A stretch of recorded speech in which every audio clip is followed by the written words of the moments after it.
রমজানের প্রস্তুতির জন্য 11টি প্রস্তুতির কথা আমি আপনাদেরকে শোনাতে চাই। 11টি টিপস দিতে চাই, যে টিপস গুলো আমাদেরকে সহায়তা করবে রমজান মাসকে সুন্দরভাবে কাটানোর জন্য। যে উদ্দেশ্যে আল্লাহ তাআলা রমজান দিয়েছেন, যে উদ্দেশ্যে আল্লাহ তাআলা সিয়াম দিয়েছেন, তাকওয়ার পথে আমরা অগ্রসর হওয়ার জন্য এই 11টি পরামর্শ ইনশাআল্লাহ আমাদের কাজে আসবে। তার ভিতরে প্রথম হলো তওবা এবং ইস্তেগফার করা। কি করা ভাই? তওবা এবং ইস্তেগফার করা। কেউ যদি আল্লাহর কাঠগড়ার আসামি থাকেন, আগে থেকে তার নামে মামলা হয়ে থাকে, আগে থেকে তিনি দাগী আসামি হয়ে থাকেন, তাহলে নতুন করে আল্লাহর পক্ষ থেকে কোন নেক আমলের তৌফিক তার জন্য পাওয়া একটু কঠিন। এজন্য আগের যে অপরাধগুলো আছে, রমজান আসছে সেই জন্য আল্লাহর কাছে সেগুলোর জন্য তওবা ইস্তেগফার করে নতুন করে জীবন গড়ার জন্য সংকল্প করতে হবে।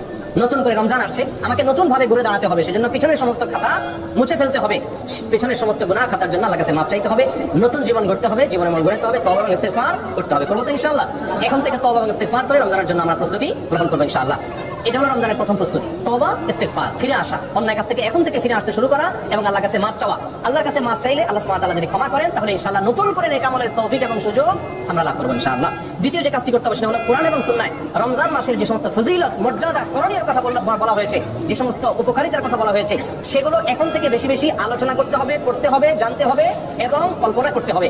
মাথায় বারবার রিমাইন্ড করতে হবে যে রমজান কিন্তু আসছে, জানো হে আমার প্রবৃত্তি, নিজকে নিজে বলতে হবে যে যে রমজান আসছে, সেই রমজান আমার জান্নাতে যাওয়ার সুযোগ, সেই রমজান আল্লাহকে সবচেয়ে বেশি সন্তুষ্ট করার সর্বোত্তম উপায়, এই রমজান জান্নাতের বিশেষ গেট দিয়ে প্রবেশের এক সুবর্ণ সুযোগ, এই রমজান আমার পূর্বের সব গুনাহ খাতাকে মাফ করার উপায়, এই রমজান আমার জীবনকে পরিবর্তন করার উপায়, এই রমজান শয়তানের সঙ্গে যে আমার কুস্তি চলে, লড়াই চলে, সে আমাকে অন্যায় করাতে চায়, আমি ভালো থাকতে চাই, সেই লড়াইয়ে আমার জেতার সুযোগ, কারণ আল্লাহ শয়তানকে এই মাসে বেঁধে রাখেন, আমার সুযোগ এই মাসে আমি তাকে হারিয়ে জান্নাতি হওয়ার সুযোগ পেতে পারি। এই যে রমজানের যে সমস্ত উপকারিতাগুলো আছে, রমজানের প্রস্তুতি হলো আগে থেকে সেগুলো মনে মনে কল্পনা করতে হবে, আলোচনা করতে হবে নিজেদের মধ্যে, তাহলে কি হবে, রমজানের জন্য আমরা মানসিকভাবে কি হবো, প্রস্তুত হতে পারবো ইনশাআল্লাহ।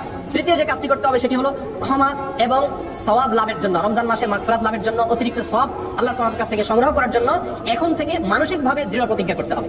মানসিকভাবে কি করতে হবে ভাই?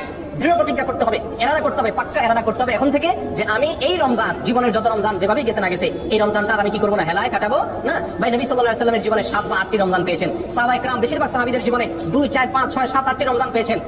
আমরা এক একজন আলহামদুলিল্লাহ জন্মসূত্রে মুসলিম, আমরা আলহামদুলিল্লাহ প্রাপ্তবয়স্ক হওয়া থেকে মৃত্যু পর্যন্ত রমজান পাচ্ছি, 30-40 বার জীবনে রমজান পাচ্ছি। তারা জীবনে 2, 4, 6টি, 7টি, 8টি রমজান পেয়েছেন, প্রাপ্তবয়স্ক হয়েছেন, 40-45 বছরে মুসলমান হয়েছেন, কয়েক বছর পরে মারা গেছেন, শহীদ হয়ে গেছেন, জিহাদের ময়দানে গেছেন, মাত্র কয়েক বছর রমজান পাইছেন। রমজানের রোজা ফরজ হয়েছে যখন, তারপর নবী সাল্লাল্লাহু আলাইহি ওয়াসাল্লাম মাত্র 7-8 বছর বেঁচে ছিলেন। তাহলে অল্প কয়েকটা রমজান পেয়েছেন, কিন্তু সেগুলোকে এত সুন্দর ব্যবহার করেছেন যে তাদের জীবনে তারা সফল হয়ে গেছেন। প্রিয় বন্ধুগণ, আমরা 30-40টা রমজান পাইও সেগুলোকে সফলভাবে কাটাতে পারি না। এর অন্যতম একটা কারণ হলো এটার জন্য আমাদের পূর্ব প্রস্তুতিটা ভালোভাবে থাকে না। অতএব প্রিয় বন্ধুগণ, রমজানের তৃতীয় প্রস্তুতি হলো আল্লাহর পক্ষ থেকে এই মাসের খায়ের, বরকত, ক্ষমা, মাগফিরাত এগুলো পাওয়ার জন্য মানসিকভাবে দৃঢ়ভাবে কি করতে হবে, পাক্কা ইচ্ছা এবং প্রতিজ্ঞা করতে হবে যে না, এই রমজানে আমার টাকা আসুক আর না আসুক, ব্যবসা হোক আর না হোক, অন্য কোনো দিক থেকে লাভ বা ক্ষতি যাই হোক,